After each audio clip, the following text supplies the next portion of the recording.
மீன ராசிக்காரர்களை, மீன ராசியை பொறுத்தவரை 3ஆம் இடத்தில் மாற்றத்தை தரக்கூடிய இடத்துல, சகோதர வழி பிரச்சனையை தரக்கூடிய இடத்துல, உணவு விஷயத்தில் பிரச்சனை தரக்கூடிய இடத்துல குரு பகவான் வருகிறார். இந்த காலத்தை 7.5 சனி வேற இருக்கு.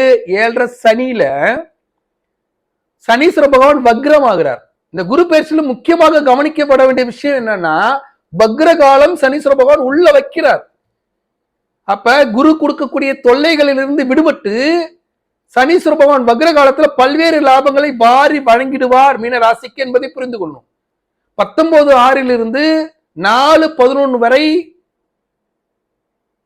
சனீஸ்வர பகவான் வக்ர காலத்துல பல்வேறு லாபங்களை மீன ராசிக்காரர்களுக்கு வழங்குவார்.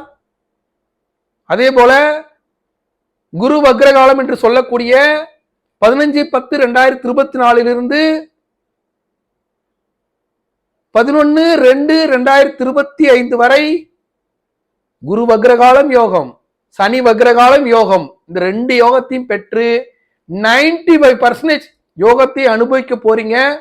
கொஞ்சம் பொறுத்துருங்க. மே மாசம் ஜூன் மாசம் 19ஆம் தேதி வரலைக்கும் தான் குரு கொடுக்கக்கூடிய தொல்லை, சகோதர வழி பிரச்சனை, இடமாற்ற பிரச்சனை, அலுவலகத்துல பொறாமப்பட்டு சக தொழிலாளர்களுக்கு கொடுக்கிற பிரச்சனை, இது எல்லாம் சும்மா கொஞ்ச நாளைக்கு. அதுக்கடுத்து சனி வக்ரமாக போகிறார், குரு வக்ரமாக போகிறார். எல்லாம் சேர்ந்து மிகப்பெரிய லாபத்தை தரப்போகுது.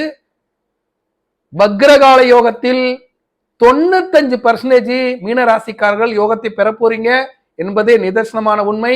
மீன ராசிக்காரர்கள் நேரா புறப்பட்டு மதுரை போங்க. மதுரை மீனாட்சி அம்மன் கோயில் போங்க.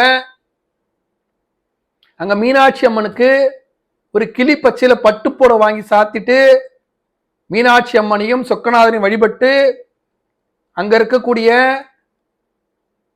தங்க கோபுரத்தை பார்த்து வணங்கிட்டு வாங்க. சொக்கநாதருடைய தங்க கோபுரத்தை பார்க்கறதுக்காக கோயில்ல ஒரு இடத்துல பார்த்தீங்கன்னா வட்டமா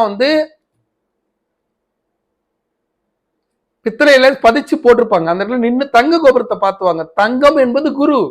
அங்க குருவாகவே நின்று சிவபெருமான் சொக்கநாதர் உங்களுக்கு இந்த குரு பயிற்சியில் யோகத்தை வாரி வழங்குவார் என்பதே நிதர்சனமான உண்மை. இந்த குரு பயிற்சி உங்களுக்கு வக்ரகால யோகத்தை தந்து அனைத்து சுகங்களும் தர வாழ்த்துக்கள்.